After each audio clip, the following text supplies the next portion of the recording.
So, summer transfer window will open shortly on the 1st of July. Some deals already concluded, which will be made official at the start of next month, and still plenty speculation. So, to go through that, we're joined by Craig Burley. And Craig, I want to start with your old club, Chelsea, and there's a lot to get to for here. We'll get to the potential outgoings shortly, but I want to start with someone who's coming to the football club. Confirmed, Christopher Nkunku. Now, I need your thoughts, please, and a grade from A through whatever you want it to be about this bit of business and the other bits of business that we're going to get to. So let's start with Christopher Nkunku. What do you think? Yeah, I mean, obviously a very good player. He's been on the radar for a while. French international. I think missed the World Cup, if memory serves me right, with injury. Another player from the, should we say, Red Bull or RB Leipzig programme. Coming to Chelsea and moving on to bigger clubs. Not always has it gone well, if you think about Timo Werner and one or two others. So there's a big step up for Nkunku in terms of the pressure at Leipzig and what's expected of him at Chelsea. And bearing in mind, Mark, almost every front man that they've brought in recently has not really cut the mustard. And we can include Kai Havertz in that, who we're going to talk about in a little bit, but you think with Nkunku, his pace, he's direct, he's powerful, he's got good experience. But I would say, is he a natural goal scorer? Is he a natural through the middle guy, or is he another guy that can play in several positions? And I think kind of that's what he is. But I think ultimately an improvement, and this is the most important thing, an improvement in what they've got, because there's a lot of dead wood, and we're going to talk about that as we go along, because there's such a big squad. That getting some of these guys out and getting fresh, better players in is obviously key. And I would say I'm going to give this transfer a B. Okay. Yeah, I think that's fair, because you can say, is he a striker? Is he a second striker? Is he a forward? Yeah. He knows where the back of the net is, and that's what Chelsea need. So getting their business done nice and early, it's obviously I mean, he's not. If you're bringing in somebody like Harry Kane, you're getting an A+, because but we're not quite there. So good player, but I think B is fair. Now, on ESPN FC, both on the show and on our hits that we do, we've spoken for months now about what Chelsea need to do in the summer, and everybody, yourself and others, they have to get rid of some players. In fact, they have to get rid of a lot of players. And it looks like the clear-out is well and truly underway. A lot of links with players to Saudi Arabia, and N'Golo Kante already away. We'll keep the Kai Havertz to Arsenal thing for later in this discussion. But there's a lot of dead wood at Chelsea, and it looks like they're doing something about getting rid of it. Well, it looks like Saudi Arabia are doing something about getting rid of it. I mean,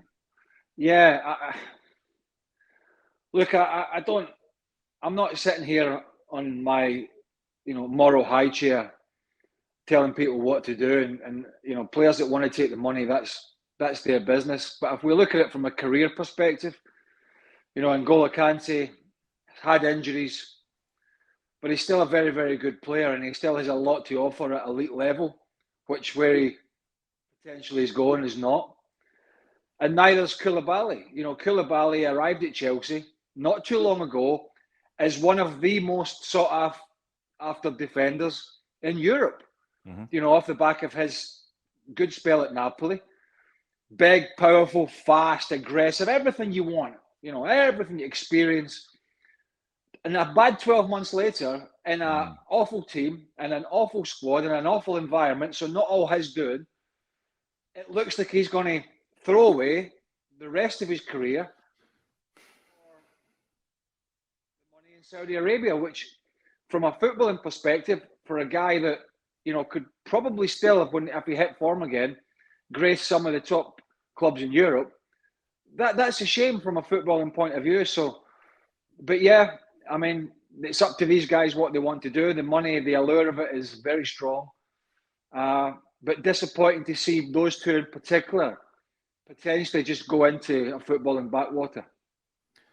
The other thing, I suppose, I know they're trying to get rid of players, but you've got to have willing people or teams to want to buy them. So there's players at Chelsea that are so far down the pecking order that it doesn't really make much of a difference. So they might have to get rid of one or two of their their so-called better players. And you're right, one bad season doesn't make you a bad player. But if Chelsea can, say, get between 5 and 10 players off their wage bill, would that be a good grade for you?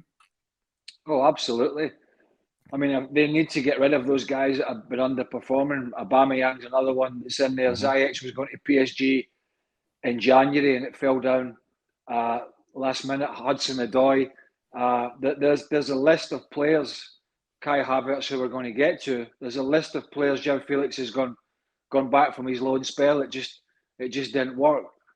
There's a whole squad of them that quite frankly, when Pochettino has sat down, and I'm sure he already has, with whoever it is, the sporting directors and all these guys behind the scenes, he might just pinpointing all these guys and say, listen, we need to get clear out here. We need to get working because the proof was in the pudding. Chelsea actually created, the stats may not back this up, but to the naked eye, in a lot of games, they created a lot of chances. I'm thinking about, for example, Borussia Dortmund in the Champions League. In Dortmund, played well, lost to that terrific goal on the break, but created an awful lot of chances and couldn't score. Just couldn't score. And there was a lot of games like that where when they did play well, and it wasn't often that they created chances and couldn't score. So I think Pochettino's in there saying, listen, the proof here is in the pudding.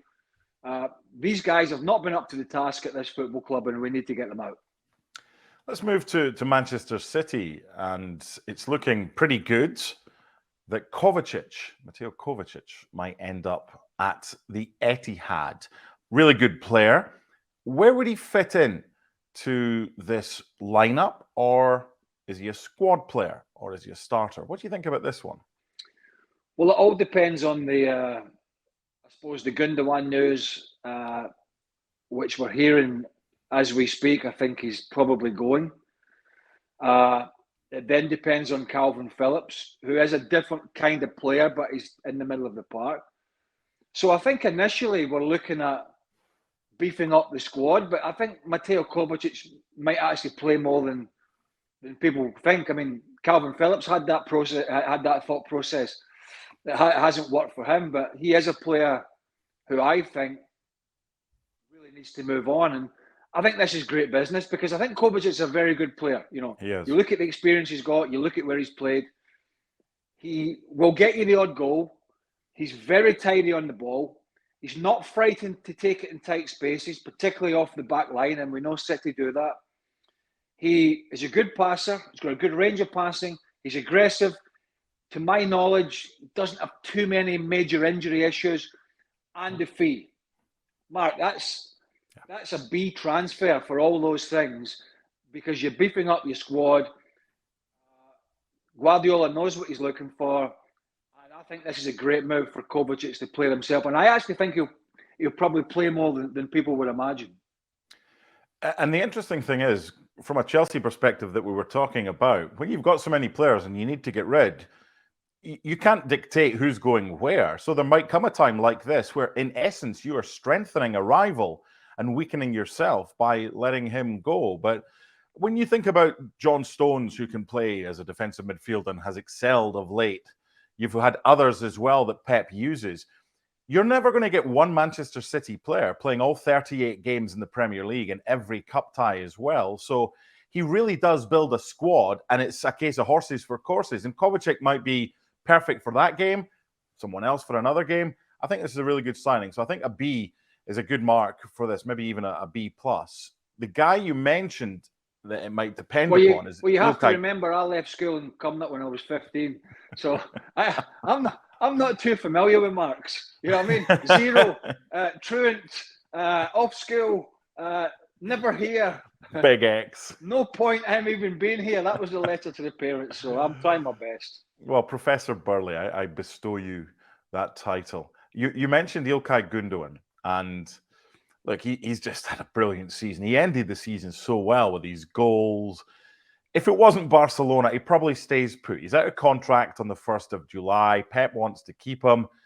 The interesting thing here could be Barcelona can sign anybody they want, but registering them is a different story. So if he gets the guarantee that it will go through and it will be registered, is it then a case of him saying, Yeah, I've probably achieved everything I can achieve at Manchester City, and not many players get the chance to join Barcelona in their career. I think so, and we saw that with Jules Koundé last year Yeah. with the registration nonsense. But I don't think we'll see that again. Just the allure of Barcelona or one of the big two in Spain is, for me, I think particularly at 32, which Gundogan is, and what he's achieved at City, that, yeah, I mean, some people would say, well, why are you leaving that side? They just won the treble, arguably, certainly the greatest European side at the moment. Best squad, best manager. But sometimes you just need a change. And I think at 32, he's probably saying, you know what, if I don't do it now, another couple of years at City, great. Premier League's very competitive, it's very physical. But that Barcelona move will have gone. So if I don't do it now, it's not going to happen. Go to Barca, Xavi as the coach, young coach, Gavi, Pedro, Ansu Fati, Lewandowski, mix of experience and youth, current La Liga champions, great climate, great city. Not that Manchester's not, but it tends to rain a lot and you get fed up with fish and chips after a wee while. So I think there is that sort of lifestyle edge to it. And I think listening to Guardiola's comments over the last 6 weeks, it's almost like he hadn't given up, but he had accepted the fact that I can't get angry at somebody like Gundogan getting an opportunity to go to a club that he knows himself more than anybody. What a great club, what a huge challenge.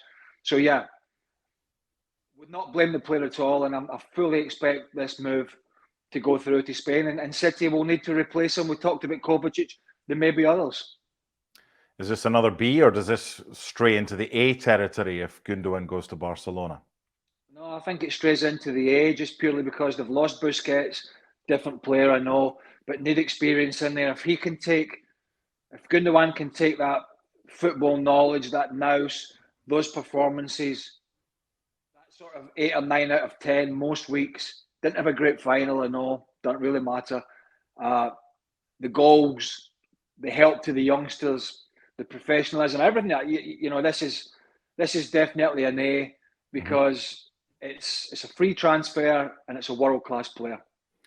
And it'll also mean some fantastic battles in midfield in the Clásicos next season between Real Madrid and Barcelona, with Bellingham going there and Kroos signing a new deal. Now, we've teased it, Kai Havertz, super player for Germany. Chelsea just didn't really work out. He's not an out-and-out striker. He can play as a false nine. He can play around.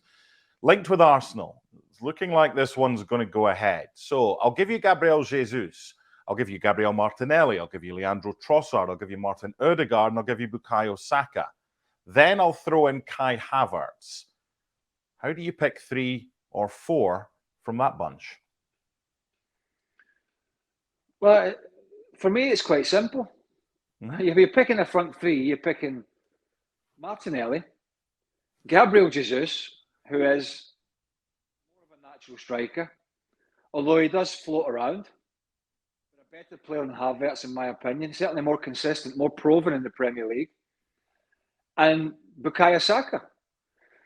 Because that 3 was so influential for Arsenal, and Odegaard was the captain and is the captain and is more of a hybrid between the midfield and the front and a playmaker. So the big loser here is the likes of Smith Rowe and certainly Trossard as a squad player, because I see Havertz as a very expensive beefing up of the squad.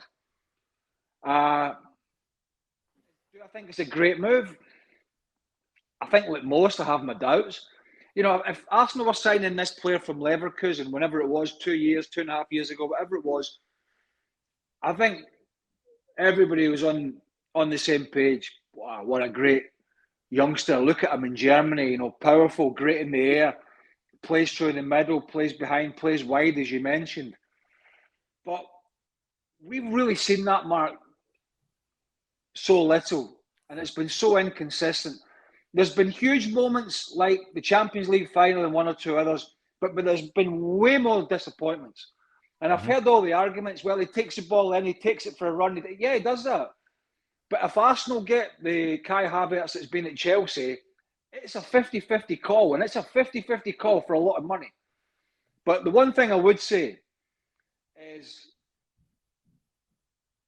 Mikel Arteta has manoeuvred himself into a position with Arsenal's performances last season that you have to trust his instinct. You have to trust him. And Arsenal have signed a lot of dead wood before, and have carried a lot of dead wood. They can't afford to do that again. I mean, I'm thinking about Pepe and others, Aubameyang for a while, who was a problem behind the scenes. So they have to make sure that when they're beefing up the squad, and they have to do that, Mark, because you mentioned, we were talking about Man City. You know, Man City, even though at the end of the season, up into the final, you could easily guess the City team. Mm-hmm. When he dropped Walker, it was a bit of a surprise. But for the FA Cup semi-final, the FA Cup final, all the big games, that City team rarely changed. But for a long time, the squad rotated. And I think Arteta knows that part of the reason they faltered last year was that they didn't have a strong enough squad in depth. Yep. The big question is, this sort of big money on a player who hasn't played well, regular, is that going to be the catalyst for Kai Havertz to get a rocket up his backside and start performing? That's not something I can answer because I would sit here now and say, I don't know. I just don't know. I think this one's a bit of a risk. One of the interesting things about last season is that when Manchester City made changes, if they had an injury or he decided to make a change, he wasn't weakening his team, Pep Guardiola. And there came a point where, especially as a defensive midfielder or left back or certain areas of the Arsenal team, Mikel Arteta wasn't able to bring in the same quality that he had lost. So maybe that's something that he's thinking about. If he's got a like-for-like replacement and he can do what Pep can do and put X or Y and he's not weakening the side. But as you say, it is expensive. So what grade do you give that? Because you had a few negatives in your comments there. Well, I don't deny that Arsenal need to back up Gabriel Jesus and Eddie Nketiah actually did a fantastic job for the first, I would say, I'm guessing now 60-70% of the injury time that Jesus was out, and then for Nketiah it went from sublime to sort of tapered off a little bit. So I'm not denying that they backed up the wide players with Trossard. They need to back up the striker. Now the question is, Havertz is probably backing up 3 of those positions, which is a good thing. Yeah. But it really comes down to it. Jesus is out again. Is he going to be the guy to replace the goals? For that reason, with the money involved, I'm going to give this one a C. I think there's a risk. I think this is a risky one, but clearly one that Arsenal feel and Arteta feels that he's going to take a chance on. How big an upgrade to the Arsenal squad would it be if Declan Rice joined? A+. I think this boy could walk into any team in Europe, and I think there was a lot of doubts about him at the start, and maybe there still is. But having watched him for West Ham, but more importantly England and in big competitions, he's got it all. And I know people say, well, his range of passing there, you can't... Everyone. Do you remember when they were out there saying, well, Erling Haaland, I don't know if he'll fit in with the Man City style. These nerds are out there. These buffoons that sit in a computer and all of a sudden they're experts. Nobody's the perfect player. Not even Lionel Messi, because his right foot's hopeless.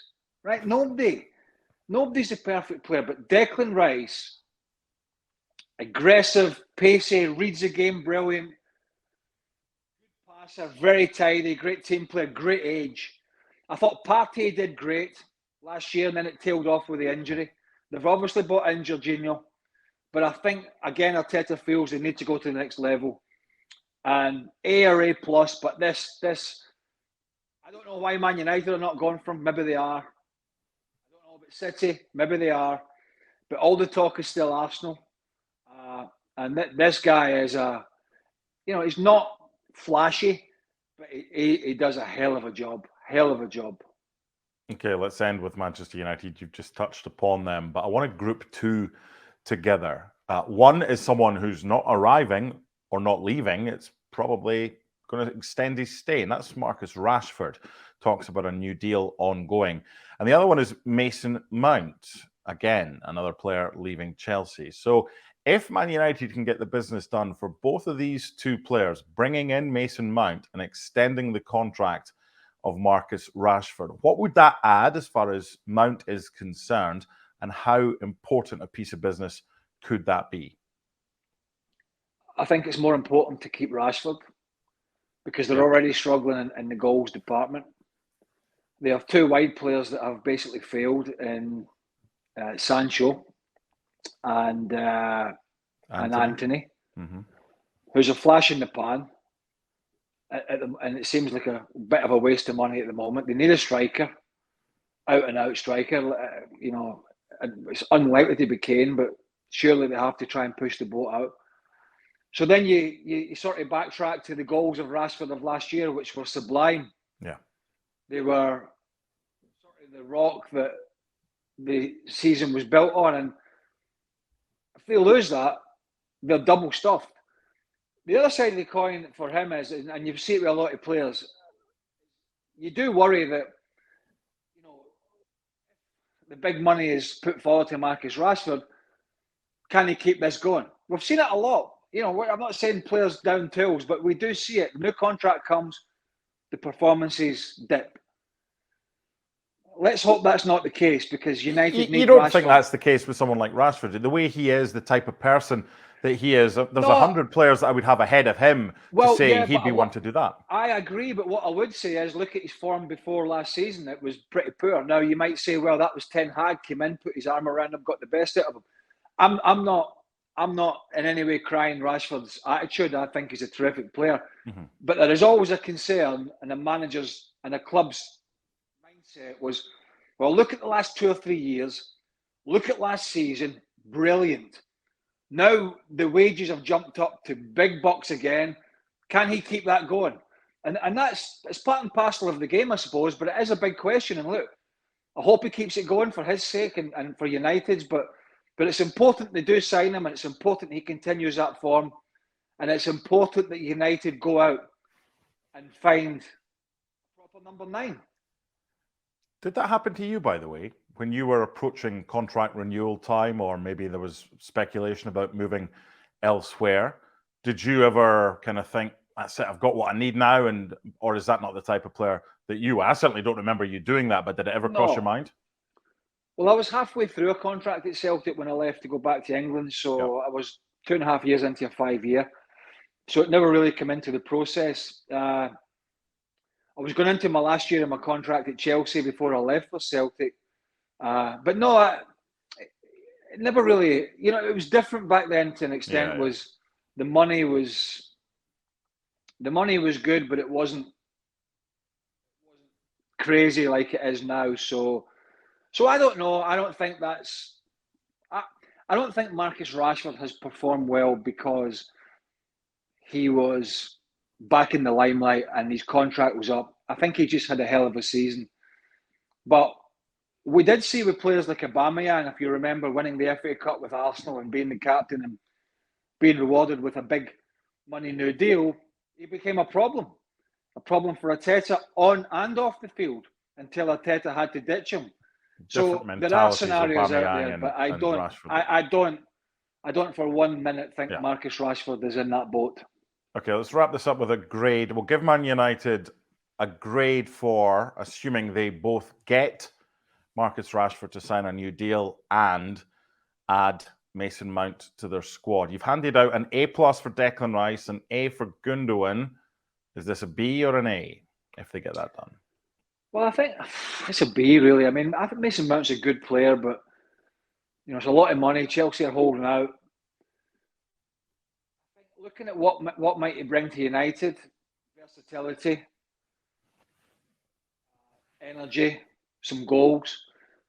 Maybe if you want to play a high press, somebody playing in and around a striker, and Mount's energy going and pressing high up the field. But where does that leave Fernandes and one or two others? there's a lot of questions, and it's not, as I say, good player, very tidy player, not a regular for England, not a regular in the end for Chelsea. Seems like a lot of money, so it's a B. When you put him with Rashford signing again, it's a B. It's not United going out and signing Robert Lewandowski or Harry Kane or somebody of that ilk, but it's signing a good player.